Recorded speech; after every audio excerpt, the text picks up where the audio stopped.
早晨啊，咁多位弟兄姊妹，早晨咁多位朋友，主內平安啊！哇，今日咧係一個好特別嘅崇拜，因為咧我哋咧全部咧都喺一個嘅 mon 嘅面前咧，大家一齊嘅嚟去敬拜我哋嘅主啊！冇錯，無論係晴天、雨天，甚至乎大風暴嘅時候，我哋都知道我哋嘅神仍然與我哋同在。如果你都認同嘅話咧，請大家一齊同我去講聲阿門，好嘛？阿門。所以咧，我哋咧無懼我哋依家咧身處咩嘅地方，我哋都一齊專心嘅去將最大嘅榮耀稱頌去歸翻俾我哋嘅主耶穌基督。原因萬有都係屬於佢。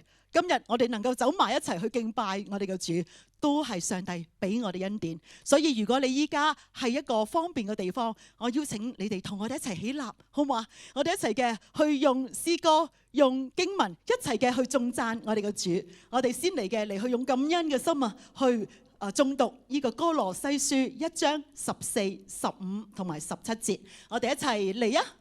藉着他的愛子，我們得蒙救贖，罪得赦免。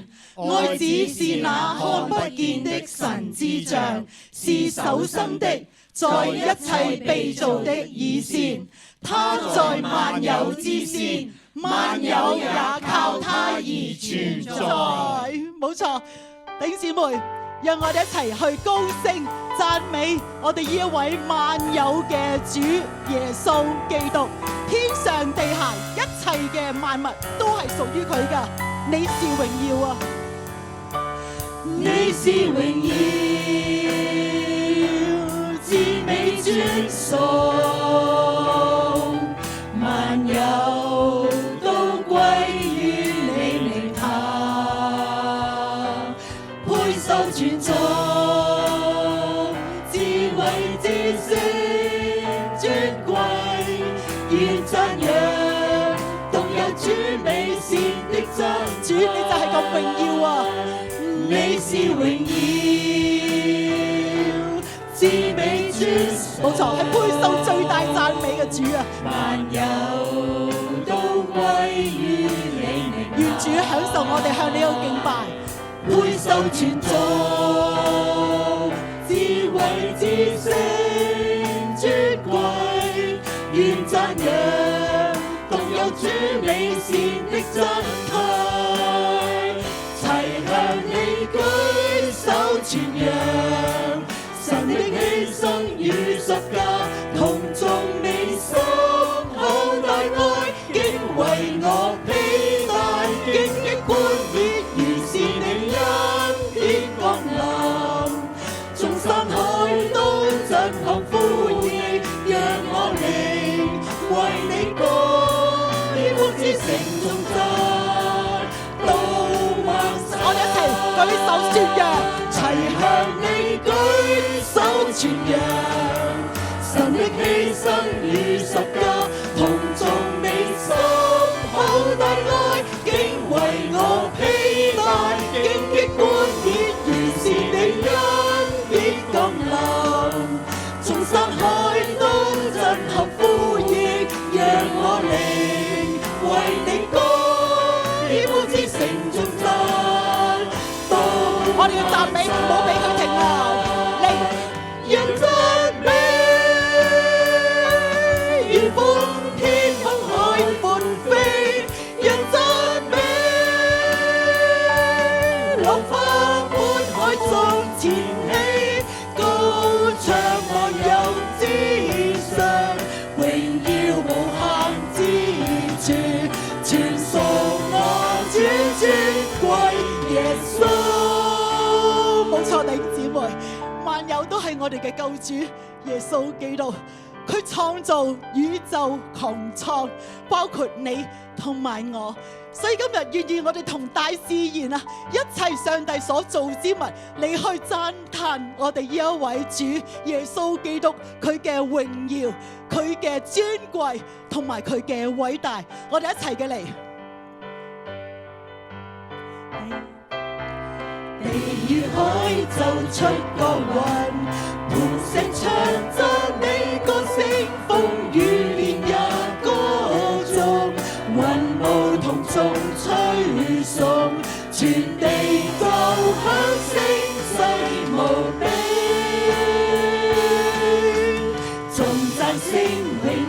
須見，全地要敬拜師傅，高唱萬有之上，榮耀無限之處，全屬我主尊貴耶穌。所有人讚美，如風天空海闊飛，人讚美，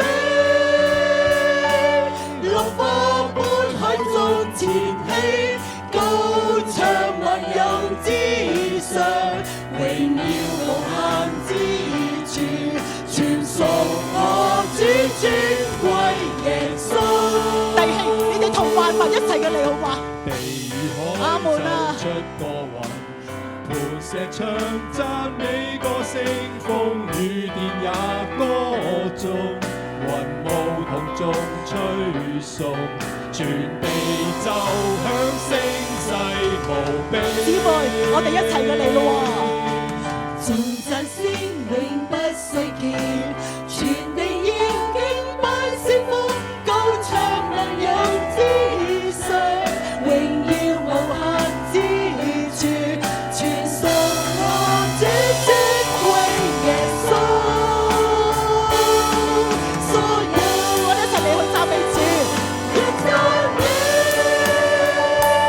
如風天空海闊飛，人讚美，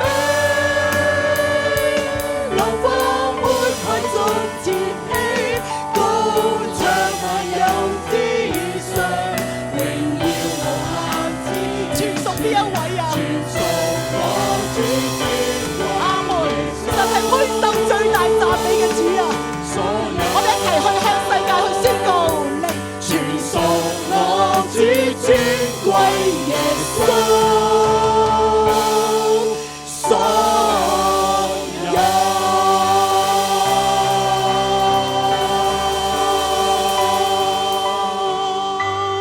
我哋一齊用最大嘅掌聲，好嘛？一齊嘅嚟去讚美我哋呢一位偉大榮耀嘅主耶穌基督。我哋一齊去祈禱啊！冇錯，我哋嘅主耶穌基督，萬有都係從你而嚟，亦都係為咗你而存在。今日你創造我哋呢度嘅每一個人，你俾我哋有一個好上等嘅福分，就係能夠成為神寶貴嘅兒女。所以主啊，我哋多謝你，俾我哋從你嘅身上邊去睇到乜嘢叫做愛。你冇同父神去同等嗰個榮耀嚟去搶奪，反倒虛己嚟到世間，俾我哋睇到你呢個版就係一個紆尊降貴、捨身去傳承神大愛嘅一個嘅角色。所以主啊，求你幫助我哋每一個屬於神嘅兒女們，去學效我哋天父嗰份嘅愛，你去彼此同弟兄姊妹去相愛，更讓神嘅愛透過我哋嘅生命去彰顯喺世上好多仍然都係需要愛嘅人身上邊，好叫到佢哋睇到我哋呢班嘅人彰顯神愛嘅時候，就認得出我哋就係主嘅門徒。幫助我哋，願主你喺世上呢份最偉大嘅愛去激勵我哋快跑嚟去學效你，學習主你呢份偉大捨己嘅愛。我哋感恩嘅禱告，奉耶穌基督得勝嘅名字而求，阿門。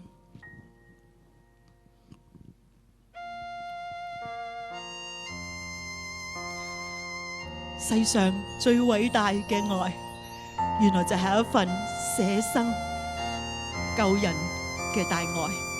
你願唔願意去一齊學習啊，弟兄姊妹們？奉上歌聲，同眾大君王，基督的降生，為救贖世間罪人，在十架捨身，流涕流泣，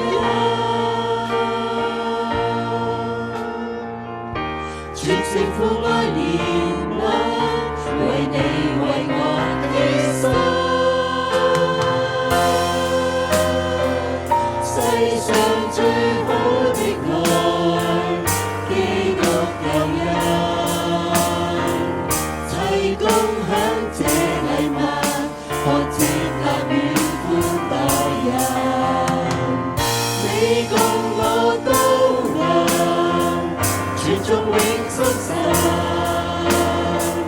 空中讚傳歌，分享主這份愛。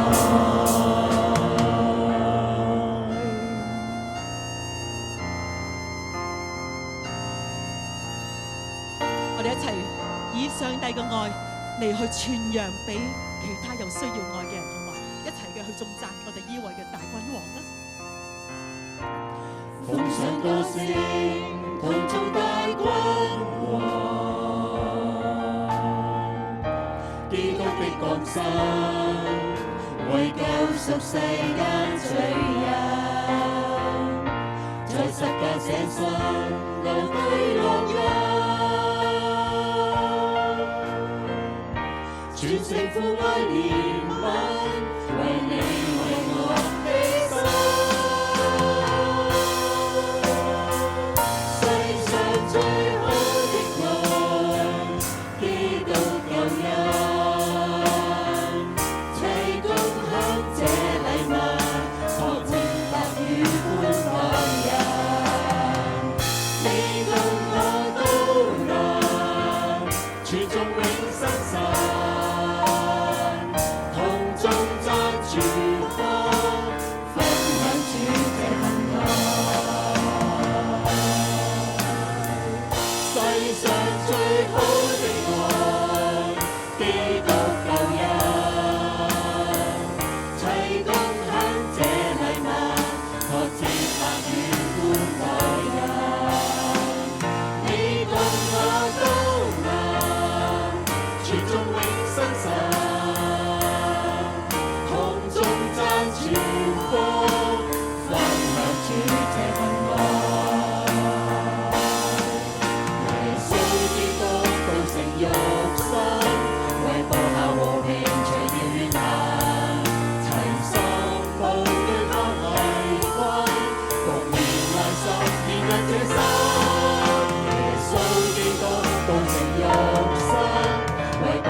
將時間交俾Ivy， 帶我哋一齊有學習奉獻嘅教導。弟兄姊妹，主內平安。我哋一齊去讀今日嘅奉獻經文，喺《使徒行傳》17章26到28節上，我哋一齊讀下。他從一人造出萬族，居住在全地面上，並且預先定準他們的年限和所住的疆界，為要使他們尋求神，或者可以揣摩而找到他。其實離我們不遠，我們生活行動都在於他。經文裏面呢講到呢，神呢係做出萬族嚇，佢係我哋知道呢，我哋嘅我哋一個先祖、一個血統、一個民族，其實都係出於一源啊，就係亞當喺創世記2章7節嗰度講到。咁神嘅創造，神亦都係定準，呢度講到係佢定準疆界嚇人所住嘅年限。其實列國嘅興衰或者區域呢，都喺神嗰個策劃嘅裏面。喺申命記呢32章8節嗰度有講到。咁所以冇一個民族咧唔係屬於神嘅。其實每一個民族都屬於神。我哋咧都唔可以話啊，我哋作為基督徒就存有一啲優越感，話我哋嘅民族比其他民族好，而係喺神裏面都係平等，都係神所愛嘅。神呢係主宰萬國嘅興衰，神呢都係繼續控制着一切。喺27節裏面講話，我哋要去尋求神，或者我哋可以揣摩而得。其實他離我們各人不遠。揣摩咧係指到我哋去觸摸，即係話去有一個尋求神嘅心，不斷去尋索神。我哋喺馬太福音7章8節都話咩啊？凡祈求嘅就得着，尋找咧就尋見。神都喜悅咧，我哋去尋求佢，而且神離我哋不遠。羅馬書10章8節話咩？其實他離我們不遠，他正在我哋嘅口裏，在我哋嘅心裏。神呢係知道我哋一切，都常與我哋同在。最後一節經文話：我哋嘅作息行動，即係我哋嘅生活行動存在，都在於他。我哋一切都係出於神，亦都係仰賴神。我哋繼續去信靠佢，安息喺佢裏面。因為我哋嘅生活，我哋作息一切，其實神都知道。弟兄姊妹啊，但願我哋有嘅，我哋歸翻俾神去使用，因為係神先供應俾我哋。咁我哋嘅奉獻方法有幾個？有櫃員機、銀行轉帳、郵寄支票，抬頭咧可以寫翻呢恩福堂，仲有轉數快。咁一陣間呢，有司事今日係有敬拜隊繼續帶領我哋敬拜。多謝傳道為我哋有一個咁重要嘅教導。冇錯啊，弟兄姊妹，神離我哋嘅日子唔遠啦，因為咧萬物嘅結局咧都要近，世界嘅結局將要嚟到嘅時候，今日你同我可以做嘅就係繼續去使萬物去作主嘅門徒。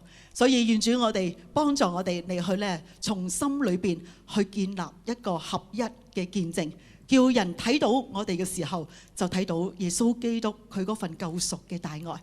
所以弟兄姊妹，願意你都同我哋一齊加入呢一個嘅傳大使命嘅行列，一齊嘅放低自己嘅意見，彼此同心建立基督嘅國度。藉住呢首嘅詩歌嚟去奉獻俾我哋嘅主，求主悅納同埋使用啊！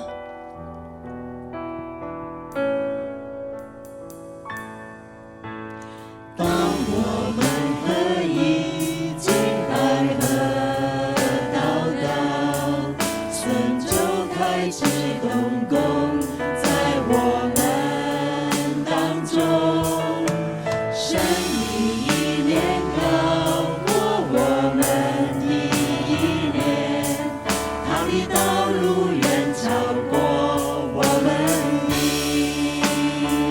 同心合一，同心合一。當我們放下自己心意，為大使命獻上自己，同心合一，同心合一。讓我們先求神國合一，不分彼此，同心向前行。當我們合一敬拜和禱告，神就開始動工在我們當中，神的意念高過我們的意念，他的道路遠超過我們的，同心合一，同心合一。當我們放下自己心意，為大使命獻上自己，同心合一，同心合一。讓我們先求神國合一，不分彼此，同心向前行。向全世界為主發光，合一去求神國路難通，我在活自己，體貼神心意，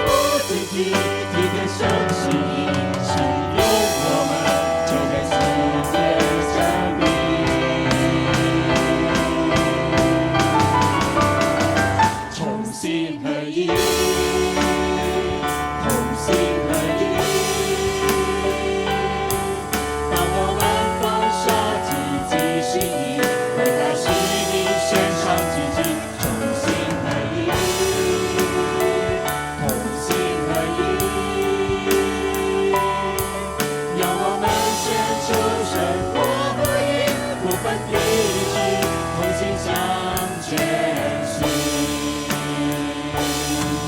让我们先求神光和灵，我们一起为主向前行。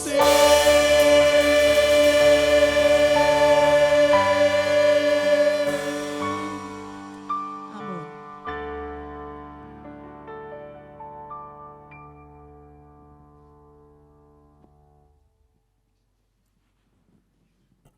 我哋同心低頭一齊祈禱。天父，我哋讚美感謝你賜下你獨生愛子，讓我哋得到呢一份嘅救恩。主啊，我哋讚美感謝你，亦都喺生活裏面你常與我哋同在，讓我哋感受主啊，我哋嘅生活何等美好，因為有主嘅愛，主嘅同在，亦都感恩你讓我哋有工作，讓我哋有供應。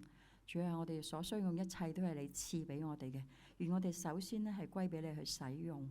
唔單單係金錢，讓我哋嘅心思意念、我哋嘅時間、我哋對人嘅關懷、我哋傳福音嘅心，主啊，我哋都交到你嘅手嘅裏面，求你使用我哋，悅納我哋，我哋嘅感恩禱告、交託仰望，乃奉我主耶穌基督得聖名祈求，阿門。將時間呢交俾 Alan 傳道。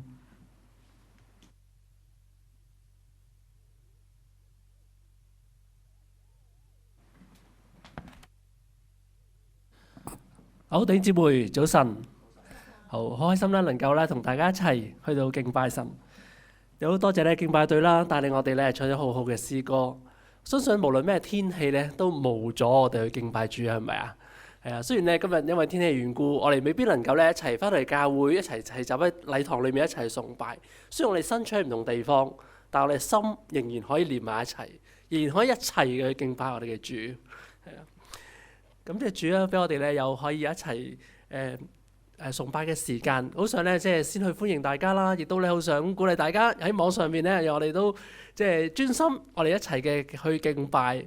係都想咧歡迎咧第一次喺我哋當中參與我哋崇拜嘅弟兄姊妹，係透過網絡上面啦。今次係咁啊，之後咧有機會嘅時候都邀請你可以嚟到實體當中，嚟到教會當中同我哋一齊去崇拜嘅。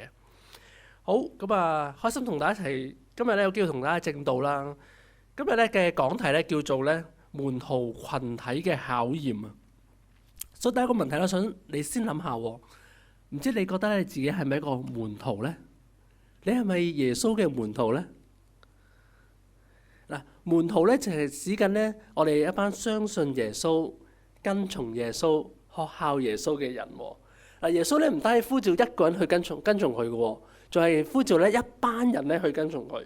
Okay? 所以當一班跟從耶穌嘅人走埋一齊嘅時候咧，呢班人咧就成為咗一個耶穌嘅門徒群體啦。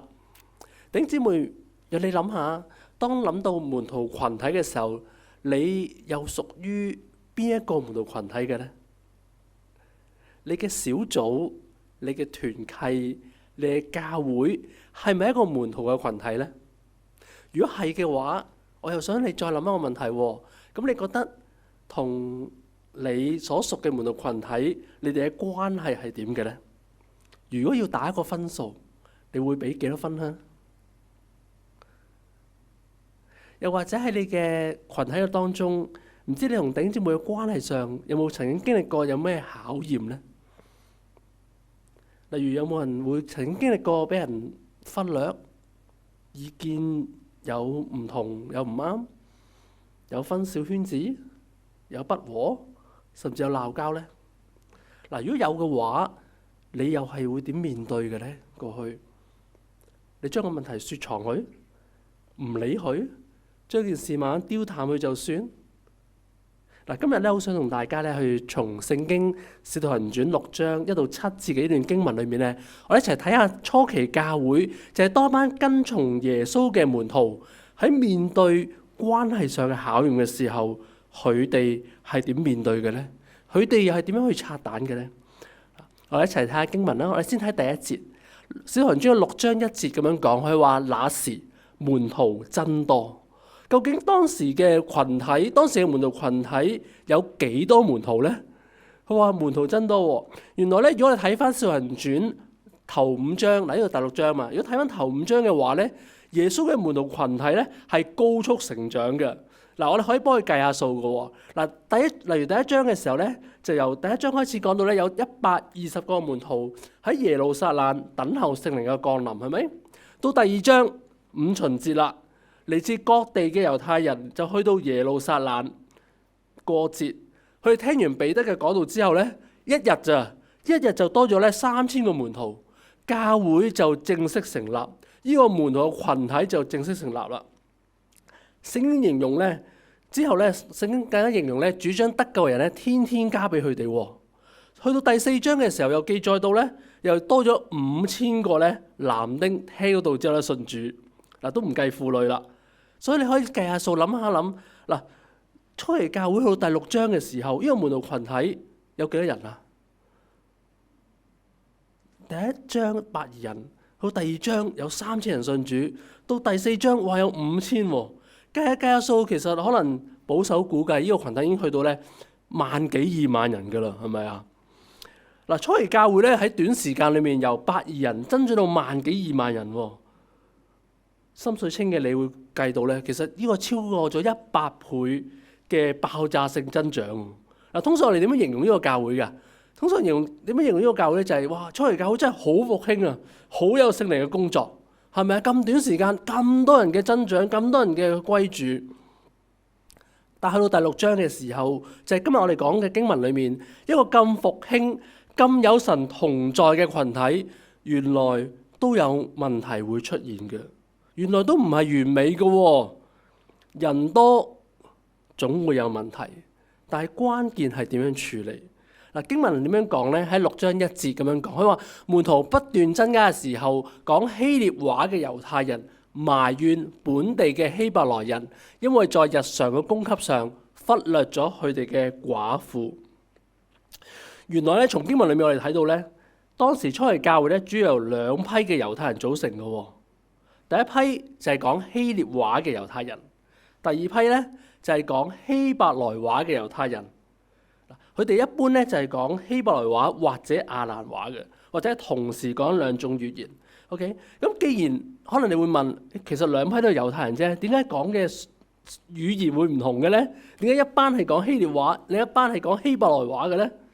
嗱，好簡單嘅啫，就好似咧，即係個原因就係咧，佢哋出生嘅地方唔同咯，就好似咧住喺唔同地方嘅中國人一樣咯，係咪？係嚟喺香港出生嘅人，我哋就講廣東話為主噶嘛，係咪？但如果喺潮州咧，可能就講潮州話啦；如果喺北方咧，可能就係講純正嘅普通話啦，係咪？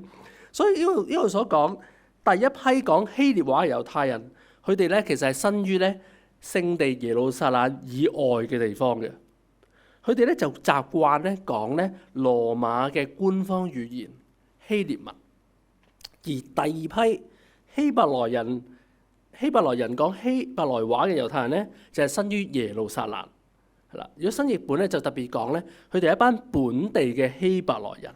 OK， 咁其實咧唔同語言或者唔同嘅出生地咧，多少少咧都代表佢哋喺唔同文化下成長嘅喎。所以有學者咧就有另一個解釋，其實呢兩班人咧唔單止係語言嘅唔同，唔單止係地方嘅唔同，更加包括佢哋文化上嘅唔同。猶太人喺被羅馬帝國統治之前咧，其實係被希臘統治過嘅。OK， 所以講希臘話嘅猶太人咧，係指緊一班咧被希臘化咗嘅猶太人，佢哋嘅思想行為係比較希臘化嘅，佢哋傾向咧希臘文化嘅猶太人嚟嘅。而本地嗰班嘅猶太人咧就比較本土啲啦，就係保持咗傳統嘅猶太人嘅文化同習俗。其實呢兩班人咧喺被希臘統治期間嘅時候咧，其實一直都已經有爭執噶啦。到五旬節嘅時候，嚟自唔同地方嘅猶太人嚟守節嘅猶太人咧，加埋本土嘅猶太人就一齊信咗主。而呢兩班人咧就組成咗初期嘅教會。自然而然，佢哋呢兩班人咧就會將佢哋自己所屬唔同嘅文化、語言或者生活方式、思想模式，就會帶入咗初期教會當中。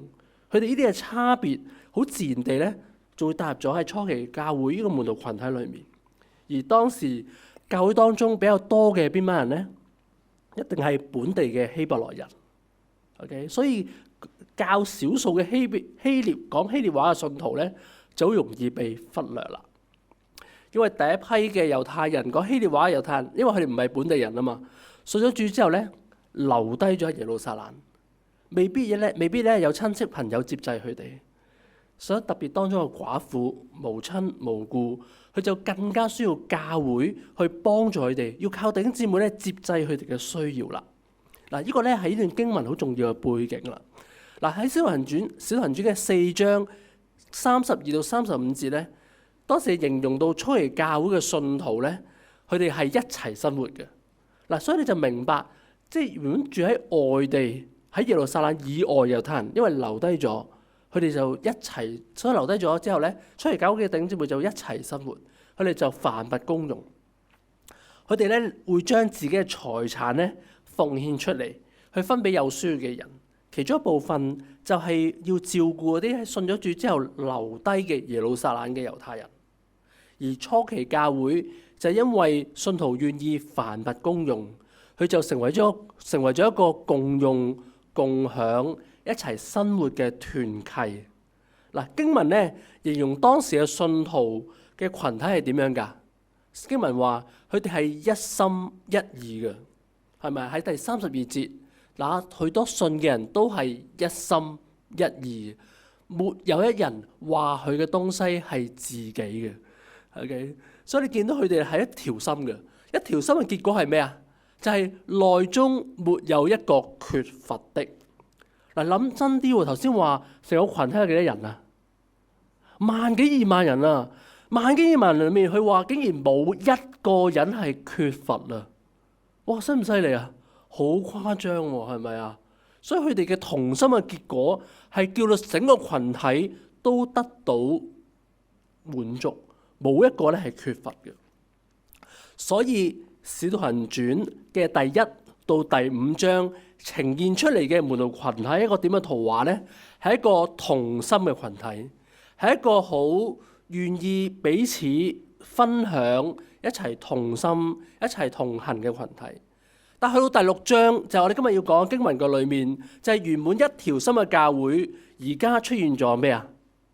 出現咗紛爭，出現咗缺乏。OK， 之前冇一個人缺乏啊嘛，但喺呢度出現咗缺乏，就係一班嘅寡婦被忽略咗，得唔到照顧。呢個嘅群體嘅同心合意開始受到動搖。正如阿摩司書3章3節所講，二人若不同心，豈能同行呢？教會裏面如果唔同心，又怎能同行呢？同意嗎？嗱，我記得以前咧，我自己教會咧返團契嘅時候咧，初時人數咧唔係好多嘅，大家咧都好容易咧就好 friend 啦，好傾得埋啦咁樣。但後來咧人越嚟越多嘅時候咧，就多咗好多唔同即係學校嘅弟兄姊妹咧返咗嚟喎。亦都有啲人咧出嚟做嘢啦，大家嘅生活咧開始有唔同，分享咧就冇以前咁做學生嘅時候咧咁有共鳴咯。咁啊，好自然就點咧？自然就分開玩咯。團契咧就慢慢咧就自然就分開咗好多個小圈子，變得開始咧有隔膜。正所謂咧團兒不契喎，唔知有冇聽過呢個 term？ 就即係意思咧就係咧，大家雖然咧有團有聚埋一齊，但係人同人之間咧卻冇交流。冇真實嘅契合或者連結，到後來咧做團契職員嘅時候，每一次咧一傾分組咧就頭痛啊！點解咧？因為咧我哋發現咧原來呢個人同嗰個人係唔可以擺埋一齊嘅喎，因為嗰兩個人已經不和啦。又或者咧另一個人又容易同另一個人有衝突喎，所以由當時開始，我已經開始意會到原來教會嘅人際關係係一個好重要嘅課題嚟嘅。當教會嘅內部發生問題嘅時候，如果你係當時嘅教會領袖，你會點回應呢？當你面對原本同心一條心嘅教會出現有紛爭、有爭執嘅時候，如果你係當時嘅教會領袖，你會點樣處理？你會面對呢？你會唔會覺得喂，體諒下啦，我哋1幾2萬人喎，有人嘅地方梗有問題㗎啦。你哋呢啲少數啫，係咪啊？頭先講希臘話嘅猶太人係一班少數嚟嘅啫嘛。既然咁少數，你隻眼開隻眼閉算把啦。又或者會話喂，其實我哋好多嘢做㗎，其實已經唔好煩我哋啦，好冇？你睇我唔到就算啦，好冇？甚至當教會有問題嘅時候，我哋又會唔會走咗去唔係處理個問題，而係去走去處理提出問題嘅人呢？反而冇正視到問題嘅本身。咁當時初期教會又係點樣面對一班寡婦被忽略嘅問題呢？我一齊睇下經文第2到第4節啦。第2節開始咁講，佢話12使徒叫眾門徒來，對他們說：我們撇下神嘅道去管理飯食，原是不合宜的。所以弟兄們，當從你們中間選出7個有好名聲、被聖靈充滿、智慧充足的人，我們就派他們管理這事。但我們要專心以祈禱傳道為事，叫他們站在使徒面前。嗱，我哋發現呢，領袖點回應啊？嗱，如果你認真睇嘅話咧，會見到咧，呢12個嘅使徒係一齊站出嚟嘅。佢哋唔係淨係一個人，唔係阿彼得出嚟喎，係12個使徒一齊站出嚟。佢哋唔係互相推卸責任，而係一齊承擔責任。佢哋叫齊晒所有門徒嚟，召開咗個全民大會，同所有人一齊正視解決呢一個寡婦被忽略嘅問題。嗱，佢哋有咩建議啊？佢哋建議就係喺所有嘅門徒嘅當中，就揀7個人出嚟咧，成立一個咧管理飯食嘅行動小組。嗱，唔係求其揀7個喎，你見到係咪啊？係有要求嘅，有3項要求嘅，要有好名聲啦，要被聖靈充滿啦，同埋有智慧嘅人咧管理飯食。你知唔知你有冇諗過點解管飯食要被聖靈充滿嘅？點解管飯食要有智慧嘅咧？點解咁高要求嘅？教會嘅侍奉係咪樣樣都咁高要求嘅咧？第6節咧，佢哋講選完7個人之後咧，仲要使徒為佢哋按手禱告喎。你知唔知我哋諗下，通常按手係咩㗎？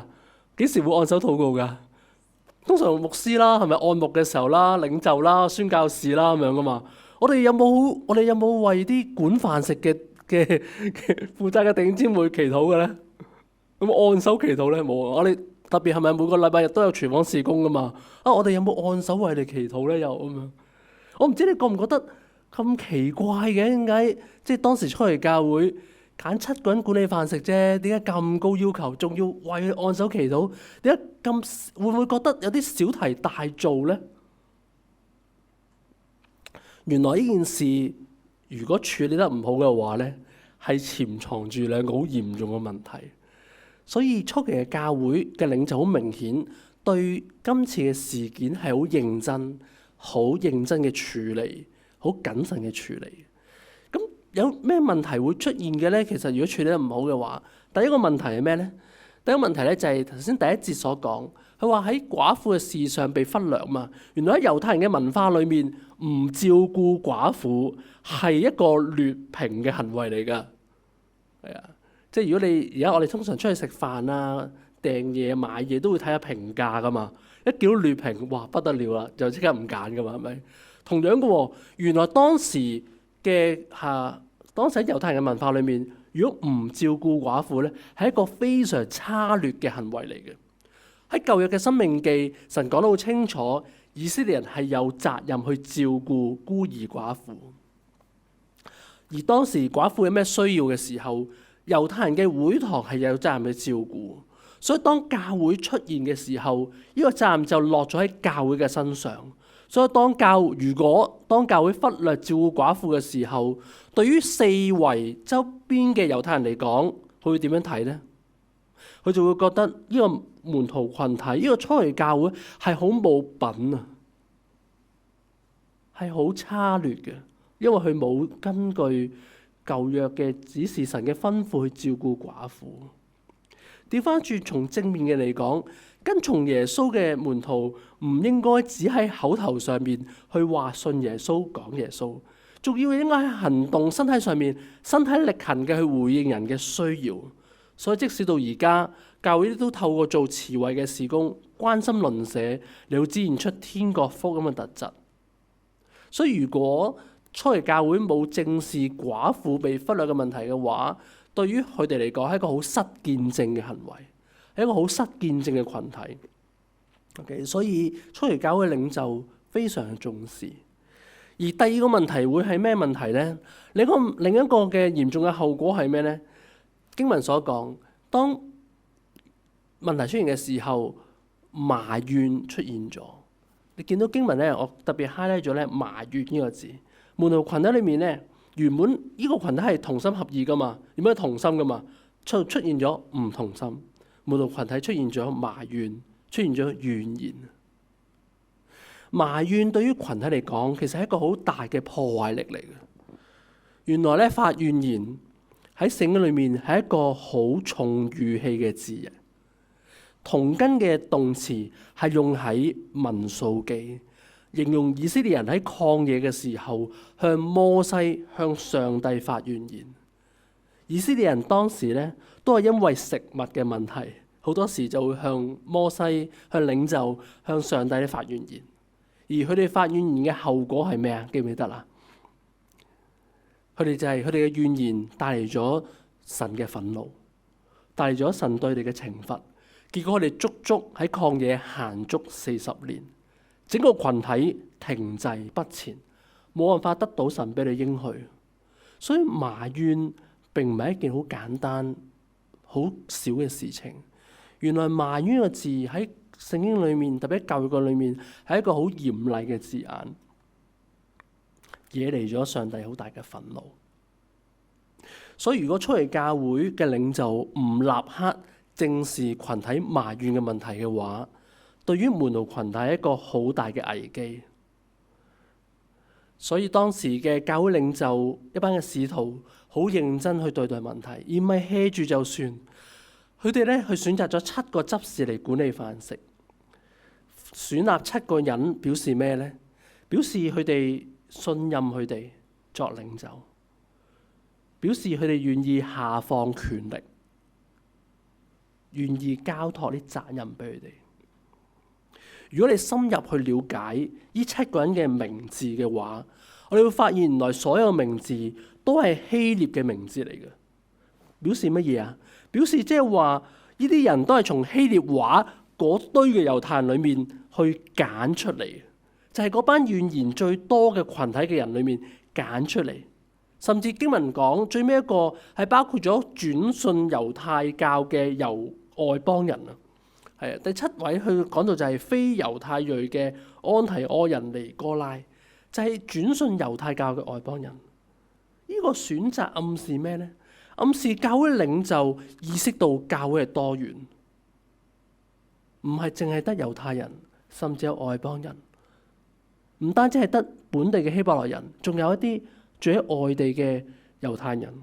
所以揀呢7個領袖嘅時候，係表示佢哋願意選立唔同嘅代表嚟到去成為領袖，表示佢哋願意重視同埋聆聽唔同人嘅聲音，能夠真正平息發怨言嘅問題，令到門徒群體能夠繼續同心教會嘅使命。呢個係好重要嘅。如果我哋從呢一點裏面睇到，其實呢班嘅領袖好有智慧，佢哋意識到教會係多元，意識到教會係由唔同文化嘅人所組成，所以作帶領嘅亦都唔應該係一個小圈子嘅一個嘅作帶領，而係願意讓呢個權力下放喺唔同嘅群體嘅裏面，願意佢哋選立唔同嘅代表嚟到代表唔同人嘅聲音，一齊嚟到正視教會唔同人嘅需要，聆聽佢哋真正嘅聲音，佢哋嘅需要。可能我哋會覺得，咦，其實發怨言好平常啫，即係可能我哋每日都講緊，即係好多次噶啦咁樣。但係我哋試下打個比喻啊，其實埋怨咧就好似毛菌一樣嘅喎。喺香港潮濕嘅天氣底下咧，屋企我哋都容易有毛菌，係咪啊？係啦，咁呢張比較誇張啲啦。OK， 當你咧發現有毛菌出現嘅時候，頂姊妹你通常會點做嘅咧？我想強調，當你屋企發現有毛菌嘅時候，你會點做嘅咧？會唔會唔理佢㗎？即刻清佢。點解要即刻清佢啊？因為會擴散，因為會周圍走啊，冇錯啊。因為你唔理佢嘅時候，就會越散越大。佢唔會自己無啦啦冇咗嘅喎，係咪啊？嗱，我曾經都去過一個人嘅屋，去過一個我朋友嘅屋企。咁去到佢屋企嘅時候咧，我發覺好幽暗嘅。住喺裏面嘅大人咧、小朋友咧，全部都氣管咧都有啲敏感啊、唔舒服嘅。後來我就發現，咦，原來佢間屋咧嘅天花板咧，即係唔係啲油嚟嘅，係啲毛菌嚟嘅，一笪一笪好多好多嘅毛菌。原來毛菌嘅存在係會影響緊嗰間屋嘅人嘅健康嘅。所以嗰次我就馬上咧勸呢個朋友，我哋快啲去處理啊！可能個氣管其實受住呢啲毛菌所影響。其實埋怨就好似毛菌一樣，當埋怨、怨言、不滿喺我哋群體裏面不斷出現嘅時候，佢唔會無啦啦冇咗嘅，其實只會越發越大。就好似毛菌一樣，亦都會影響到我哋整個群體嘅健康，會蠶食我哋群體嘅同心。如果弟兄姊妹你覺得你屋企嘅毛菌係需要馬上處理嘅話，呢個係一個好嘅例子，提醒我哋。如果你見到教會同樣有毛菌，唔係有埋怨，係有不滿，我哋都應該要馬上嘅處理，好唔好啊？弟兄姊妹，唔知你曾經喺群體裏面，喺門徒群體裏面，喺你嘅小組啊，喺你教會裏面，有冇發過怨言呢？你曾經又為咗咩事令你發怨言呢？又或者曾經有冇體驗過發怨言，令到你同弟兄姊妹之間嘅關係起爭論，受到摩擦，受到影響呢？嗱，我想講咧，例如好似毛菌一樣咧，我哋某程度上咧係唔能夠完全杜絕佢嘅。我哋清晒之後，可能會又再出現。其實教會都一樣，當問題總會有嘅，但個關鍵係我哋點樣去面對，我哋點樣去回應。要知道耶穌基督嘅福音，其中一個展現就係一種復和嘅能力。罪使到人同神、人同人分隔，但係福音咧，卻係能夠叫神同人復和，同時間亦都能夠叫人同人經歷復和，係叫人有力量去面對佢嘅罪，亦都有力量去饒恕人哋嘅罪，叫人同人之間能夠彼此饒恕。所以咁講嘅時候，你發現當我哋真正去面對埋怨、不和嘅問題嘅時候，其實係我哋去回應或者展現緊福音嘅能力嘅時候。調翻轉，當我哋唔願意去面對嘅時候，其實係讓罪潛藏喺群體嘅當中，帶嚟對群體嘅破壞。所以呢段經文嘅裏面，教會領袖要解決嘅其實唔係食物分唔勻嘅問題，而係更加重要嘅係處理緊背後群體合一同心嘅危機。呢段經文強調嘅門徒群體嘅挑戰係咩呢？係一個同心嘅挑戰，係一個同心合一嘅危機。所以對於領袖嚟講，乜嘢係關鍵呢？群體嘅同心先係最關鍵。帶領整個群體能夠喺道上面能夠繼續同心，能夠傳揚神嘅道，活出神嘅道，喺呢個方向上面先能夠同心，先係最重要嘅。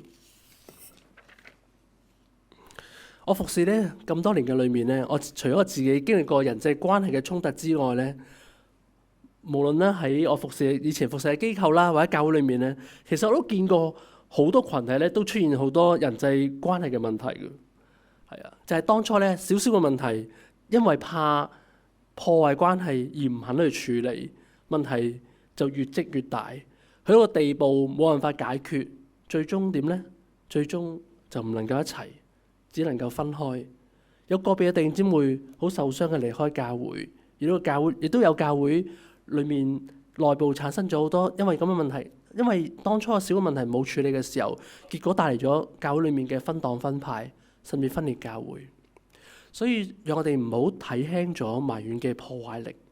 埋怨除咗會破壞弟兄姊妹嘅關係之外，群體嘅同心之外，另一個對教會嘅影響係咩呢？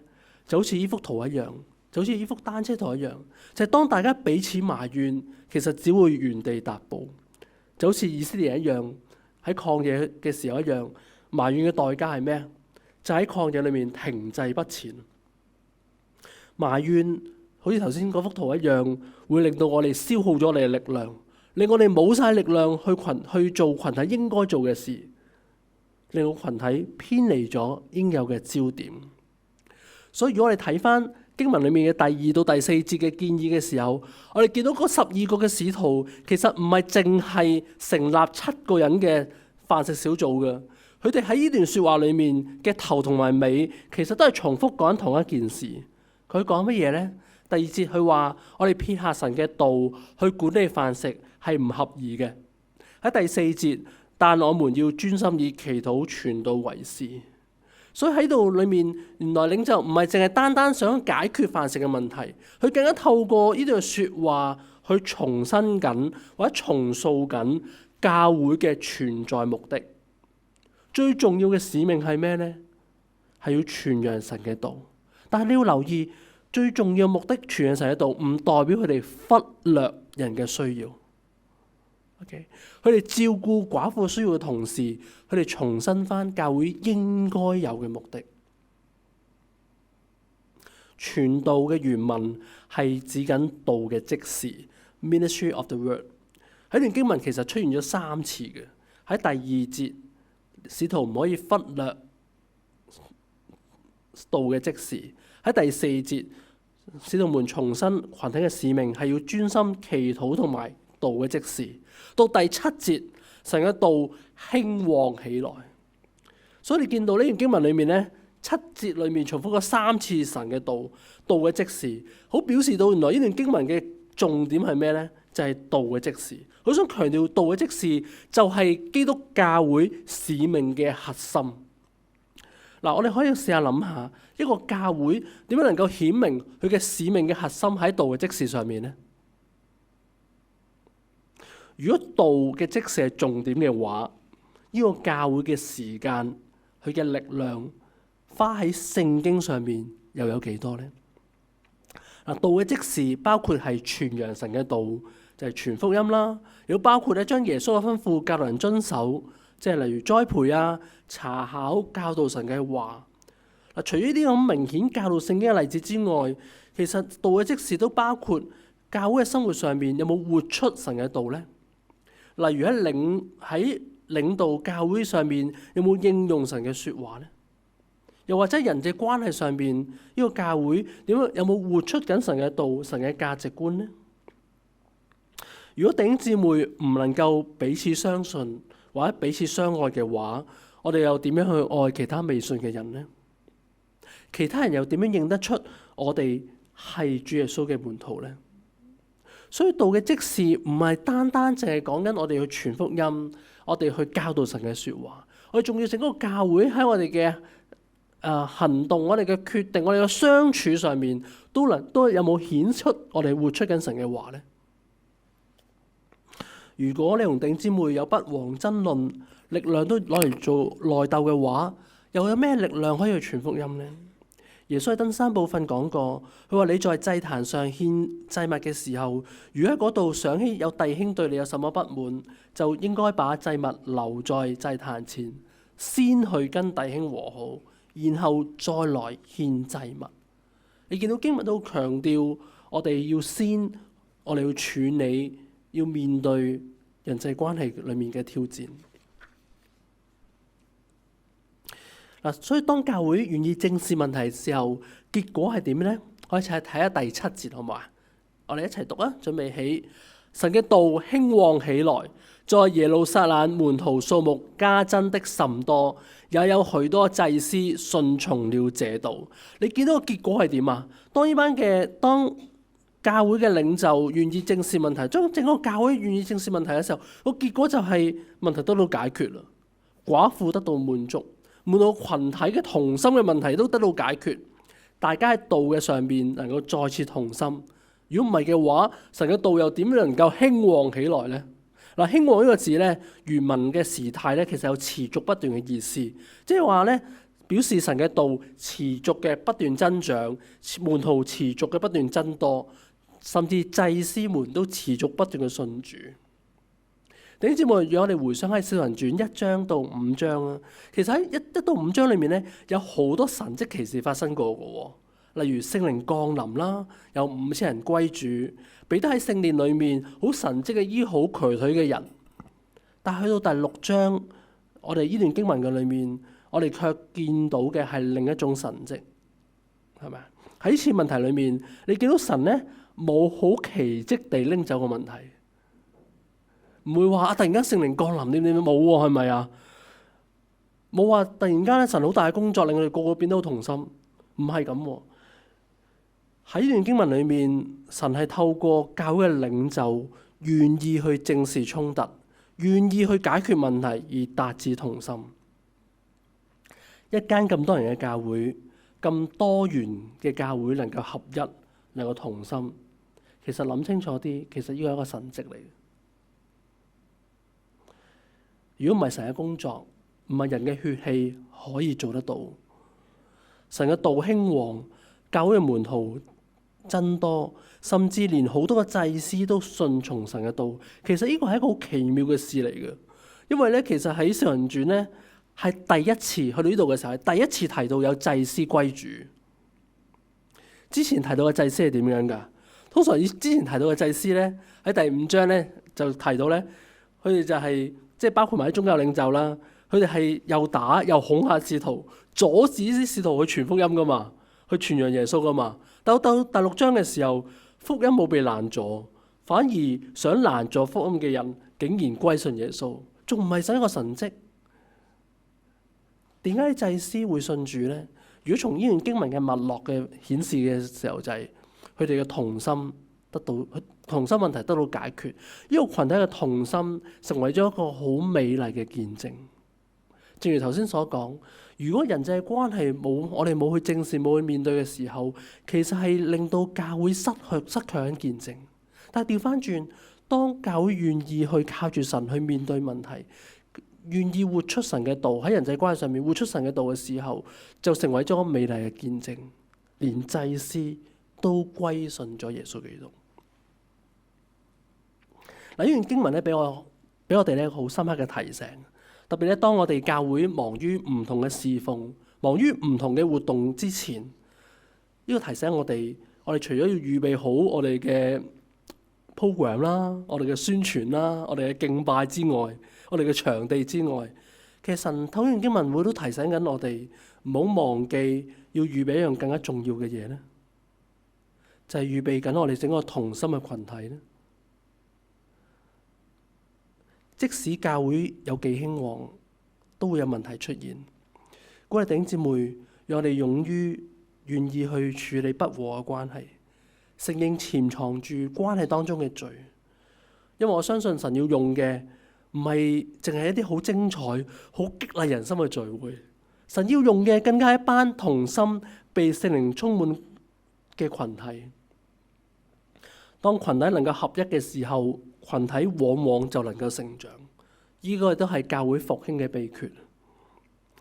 面對未來，相信教會都會繼續會面對唔同大大小小嘅考驗，但係呢個初期教會嘅見證卻成為我哋一個好嘅鼓勵。初期教會其實喺佢哋成長裏面並唔係一帆風順，面對住好多嘅逼迫。首先係猶太人嘅不信、猶太人嘅逼迫。後來羅馬政府嘅逼迫就更加嚴重，初期教會就喺重重逼迫下成長。但係從教會歷史裏面去證明，從外來嘅逼迫從來都冇消滅到教會。基督嘅教會已經有超過2000年嘅歷史，但係卻沒有一個千年不變嘅國度。一個近代嘅例子，我想簡單分享就係日本呢個例子。唔知大家有冇睇過《沉默》呢套戲呢？嗱，佢講緊嘅嗰段歷史其實係豐田秀吉作為日本統一君主嘅時代。嗱，當時咧因為有宣教士咧將基督嘅信仰帶咗日本，當時咧令到日本咧曾經一個小嘅復興，當時有超過10萬名嘅信徒嘅喎，根據估計。但係當豐田秀吉頒下禁教令嘅時候，去驅走晒啲宣教士，亦都逼令日本嘅信徒要棄教。面對呢個巨大逼迫，當時嘅信徒仍然堅持佢哋嘅信仰，繼續一代一代咁傳流落去，將呢個信仰。雖然經歷咗200年嘅禁教嘅時間，但原來信徒並冇完全嘅消失，仍然有信徒留落嚟，甚至佢哋好堅心，成個家族、成個家庭咁樣咧去信主，持守呢個信仰。呢個例子提醒我哋，教會往往面對最大嘅考驗，並唔係外邊嘅逼迫，反而係嚟自群體內部合一嘅挑戰。正如呢段經文所講俾我哋聽，弟兄姊妹當面對群體合一嘅挑戰嘅時候，弟兄姊妹冇辦法一齊合作、一齊相處、一齊共處嘅時候，群體就會不攻自破。連耶穌喺客西馬尼園禱告嘅時候，亦都係祈求門徒嘅合一。聖父啊，求你因你所賜我名保守他們，叫他們合而為一，像我們一樣。所以藉住呢段經文，好想鼓勵弟兄姊妹，對於門徒群體嘅秘訣係啲乜嘢呢？有3點，想讓我做一個嘅總結啦。第一點，同心，提醒我哋要去保護教會嘅同心，唔好容讓毛菌嘅滋生，唔好容讓埋怨怨言嘅積存。記住，怨言會蠶食我哋弟兄姊妹嘅關係。有問題，讓我哋就去學習積極嘅面對。第二點嘅同心，就係我哋要認定我哋整個群體嘅目的、存在目的，就係要去傳揚神嘅道，讓我哋喺禱告同埋傳道上，就喺道嘅職事上面能夠同心。第三，面對挑戰，面對教會未來嘅未知嘅挑戰，讓我哋更加珍惜我哋彼此嘅關係，更加珍惜弟兄姊妹彼此嘅關係。弟兄姊妹並唔係你嘅敵人，請你記住，你身邊嘅弟兄姊妹唔係你嘅敵人，而係同你同領受神恩嘅家人。所以最後咧，我想鼓勵大家咧有一個行動點，唔知大家仲記唔記得一開始我咪叫你打一個分數嘅，話啊你諗翻你所屬嘅門徒群體，你同弟兄姊妹關係幾多分噶嘛？係咪？嗱，無論你打幾多分都好，我相信都仲有進步空間啊嘛。咁有冇啲嘢你係可以促進呢個關係上面更加進步嘅呢？有冇啲嘢你可以去做，以至促進你同弟兄姊妹嘅同心，促進你哋嘅關係呢？我特別好想鼓勵你，有啲説話我哋咧好多時都藏在心裏面嘅。好想透過呢個信息，好想鼓勵你試下，有冇啲想説嘅，有冇啲説話咧，你好想同你身邊嘅弟兄姊妹去講咧？可能一句欣賞，一句多謝，唔好吝嗇去同佢哋分享，好唔好啊？又或者聽完信息之後，又會唔會諗翻起，可能你同弟兄姊妹之間有啲存在咗一啲嫌隙或者心病咧？可能唔知擺喺邊個灶底啊，或者擺咗邊度梳化底，係時候可能拎翻出嚟啦，讓我哋正視佢，或者神會唔會感動你，俾力量你去到處理，去到面對呢？無論一句多謝，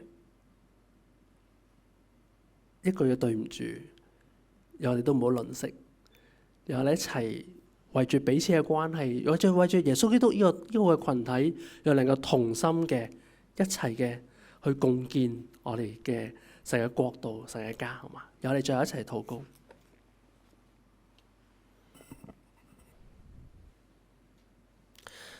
親愛主，我哋去感謝讚美你，多謝你係教會嘅主，多謝你呼召我哋進入喺呢個嘅你自己嘅群體嘅當中，你俾我哋成為弟兄姊妹，成為一家人。求你透過呢段嘅經文去激勵我哋每一個，幫助我哋見到教會同心嘅秘訣，呢個群體成長嘅秘訣。主啊，幫助我哋，可能我哋群體裏面同樣正如初期教會一樣，都唔係完美，可能都有問題出現。同樣我哋嘅教會可能都同樣唔同嘅，可能都有唔同嘅問題出現緊。我都求你幫助我哋，讓我哋靠住神你自己，願意去正視呢個問題，亦都把握每次嘅問題成為一個契機，叫我哋更加嘅嚟到去活出、去應用、去行出你嘅道。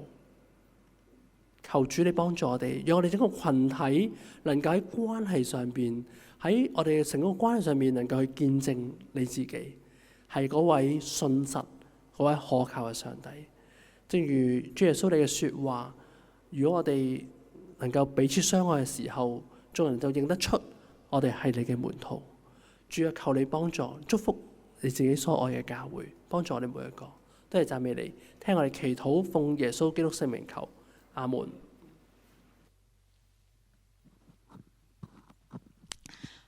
非常之多謝 Alan 傳道，即刻要實踐啊嘛！多謝 Alan 傳道俾我哋今日嘅即係屬靈嘅教導，亦都欣賞 Alan 傳道即係好夜翻嚟香港之後咧，跟住咧忠心咁樣嚟去準備咧今日嘅講章。咁啊，非常之多謝敬拜隊，亦都好欣賞敬拜隊我哋嘅每一個嘅同工，好忠心，同埋咧係好包容小妹咧，同大家一齊嘅去學習咧，用生命啊嚟去敬拜上帝。所以弟兄姊妹啊，冇錯啊，我哋每一日咧都係上帝俾我哋有好多咧學習嘅機會，所以咧希望我哋咧唔好吝嗇，上帝咧擺我哋身邊呢啲嘅弟兄姊妹，每一個咧咁可愛面孔嘅時候，我哋要去學習嚟去欣賞，多謝我哋身邊咧上帝為我哋預備嘅弟兄姊妹們，大家都係一家人，係嘛？一家人，主裏邊我哋都係一家人嘅時候，我哋就一齊去學習，同心合意去興旺福音咯。OK， 咁啊一樣啦。如果大家都係認為係方便嘅話咧，請你哋起身啦，好嘛？同我哋一齊用行動嚟去回應上帝俾我哋即係今日嘅教導，一齊去同心合意完成上帝俾我哋嘅大使命啊！當我們合一敬拜和禱告，神就開始動工在我們當中，神的意念高過我們的意念，他的道路遠超過我們的，同心合一，同心合一。當我們放下自己心意，悔改使命獻上自己，同心合一，同心合一。讓我們先求神國和義，不分彼此，同心向前行。同心合一，同心合一。讓我們放下自己心意，悔改使命獻上自己，同心合一，同心合一。讓我們先求神國和義，不分彼此，同心向前行。上帝世界為主發光，何以尋求神國度來光？我在乎自己，今天神心意，使用我們走遍世界各地。上帝世界為主發光，何以尋求神國度來光？我在乎自己，今天神心意，使用我們走遍世界上的。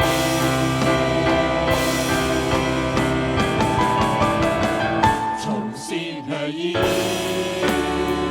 同心合一。當我們放下自己心意，悔改使命獻上自己，同心合一。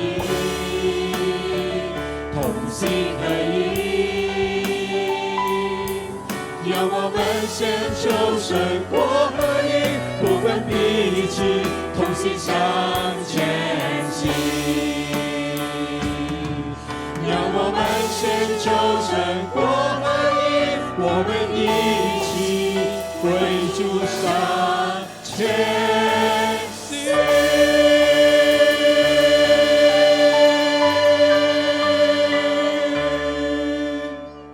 Amen。請 Ivy 帶我哋有啲報告。弟兄姊妹，而家係家事報告。我哋咧歡迎喺網上嘅新來賓，咁歡迎你咧可以喺我哋嗰個嘅 QR code 裏面咧留低你嘅資料，我哋會再聯絡你嘅。嚟緊呢，有個 AV 播放咧培靈研經大會嘅宣傳短片。炎熱嘅夏天又臨到，一年一度嘅港九培靈會咧又將會舉行啦，好多人都開始留意末世嘅光景。喺末世裏邊，到底我哋應該點樣做呢？耶穌基督喺馬太福音講到關於10個童女比喻嘅時候，其實10個童女都知道新郎會嚟嘅。然後當半夜聲音一叫醒嘅時候，10個人起嚟準備去迎接新郎嘅時候，咁有人先發覺佢油燈嗰啲油唔夠啦，暗淡啦，咁點辦？所以有啲人要急急腳喺嗰個時候去添油，但係聖經所記載嘅就係只有5個係可以入到去同新郎一同坐席，其他5個係被拒諸門外。有人以為嗰5個唔警醒，唔係，10個都瞓着，10個都叫醒，不過佢哋個光發唔到。你們的光也當這樣照在人前，叫他們看見你們的好行為，便將榮耀歸給你們在天上的父。發光同榮耀神係同一件事情嚟嘅，唔單單只係世人好恐慌，連基督徒都好似心驚膽跳咁。問題就係喺等嘅時候，等幾耐呀？唔知道啊！你話等會唔瞓着覺，真係幾難。唔係身體嘅問題，係心靈嘅問題。又唔知幾時嚟喎，咁所以我好相信唯有神嘅話語可以照明我哋前面嘅路，因為神嘅話係我哋腳前嘅燈路上嘅光，係咪？仲有我哋要知道個時代係要警醒嘅時候，冇聖靈藉着神嘅話語提醒我哋警醒不了。所以每年嘅港九培靈會，我哋稱呼港九，因為以前係8日喺香港，8日喺九龍，所以當時我哋去申請嘅時候個名叫港九。但係現在呢個港九培靈會已經係全世界㗎啦。神知道我哋喺唔同地方我哋嘅需要，所以藉著佢忠心僕人將佢信息帶嚟嘅時候，成為我哋嘅光，照我哋前面嘅路。有聖靈感動我哋先能夠明白聖經裏面所講嘅耶穌基督個救贖嘅恩典係何等嘅偉大。求主賜福，讓今年請大家繼續為大會嘅講員啦，我哋嘅事務禱告啦，要為你自己禱告，希望藉着禱告祈求，將我哋所要嘅帶到神嘅面前。神賜出人意外嘅平安，必在基督耶穌裏保守你們嘅心懷意念。求主賜福，讓你得我真係得着更新，有變化翻轉，整個生命係成為一個新造人嘅生命。願主賜福大家。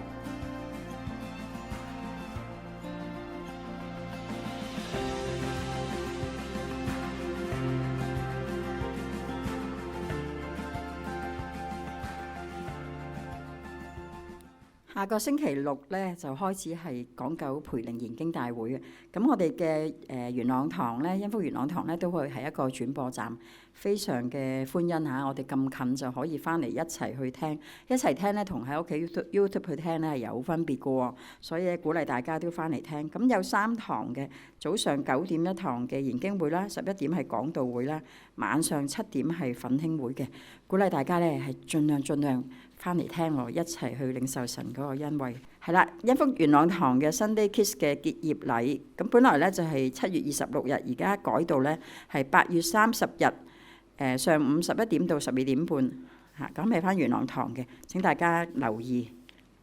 成人主日學啦，成人信仰課程啦，我哋叫做咁咧，有好多位我哋嘅同工啦，一齊喺度幫手去教啦。咁大家咧即係好鼓勵大家都去參加，即係你睇下有乜嘢係好適合你去上嘅。咁我哋咧都鼓勵你去報名下。咁咧同埋咧嚟緊8月咧15號、22號、29號同埋9月5號咧係有4堂嘅福音書簡介啦，都會喺星期六嘅上午11點到12點半，係我教嘅，咁歡迎大家報名啦。咁就7月26號咧係截止日期，請大家留意。嚟緊咧有一個嘅暑期活動啦，叫做音樂遊樂場啦。咁希望喺開學前咧，俾咧家長啦同小朋友咧都有啲喘息嘅空間喎。咁我哋好感恩有呢個嘅專業嘅音樂治療師 Amy 崔姊妹咧喺當中咧去教導，去有啲俾我哋有啲互動嘅溝通啦、學習啦、感官情緒嘅表達啦。咁時間咧係8月21日星期五上午10點半到1點。咁咧活動後咧會有一啲嘅午餐會，咁請大家咧可以報名翻嚟教會去參加。今年咧恩福元朗堂嘅司琴訓練班咧，咁咧非常感恩啦，有Ken Sir喺當中去教導，有2期嘅，第一期係9月份有5堂啦，第二期咧係10月份去到11月就亦都係5堂嘅。咁因為每一班咧唔可以咁多人嘅喎，只可以5個人啦。咁個學員咧係需要交費咧係500蚊。咁但係咧出席即係上晒咁多堂咧，會退翻少少嘅學費嘅嚇。成人係100蚊，學生係250蚊。咁所以有心志咧喺元朗堂擔任崇拜司琴嘅咧，咁你可以報名嚇。咁但係個要求係要有鋼琴5級啦，同埋係完成咗我哋嘅3寶課程啦，係準備咧係辦理轉會或者浸禮嘅弟兄姊妹咧就可以報名。咁亦都係經過導師去推薦嘅嚇。咁你咧如果有咩查詢咧，你可以咧同你嘅組長啦，同我哋同工咧去請教我哋嘅嚇。咁留意個 QR code。咁另外 BSF 有2個班，第一個係女士查經班，第二個係男士查經班啦。咁女士查經班都係遠程嘅，呢一個應該係咁就係9月份咧係對到明年嘅5月份係羅馬書嘅，從罪疚到恩典。咁5月1號咧已經開始咗報名㗎啦。咁男士查經班咧亦都係由今年嘅9月到明年嘅5月，咁係小組討論嘅，呢個係實體嘅班嚟嘅。咁你可以利用嗰個 QR code 去報名。咁我將時間咧係交俾敬拜隊帶我哋唱榮耀頌。我哋一齊以敬虔嘅心，將最高嘅榮耀稱頌歸俾我哋三一真神，然後請何牧師為我哋祝福。讚美聖父慈愛之心，基督捨己來救罪人，每刻施恩聖靈導引，三一神敬佩戴眾人。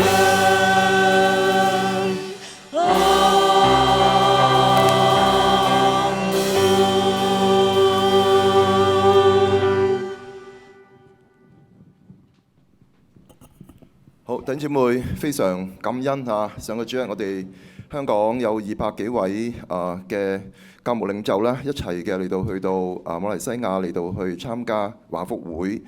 喺我哋嘅飛機嘅裏邊呢，其實呢非常之危險嘅，因為個飛機又降落又升上去，卒之延誤咗1天，但都冇影響我哋參加大會嘅內容嘅。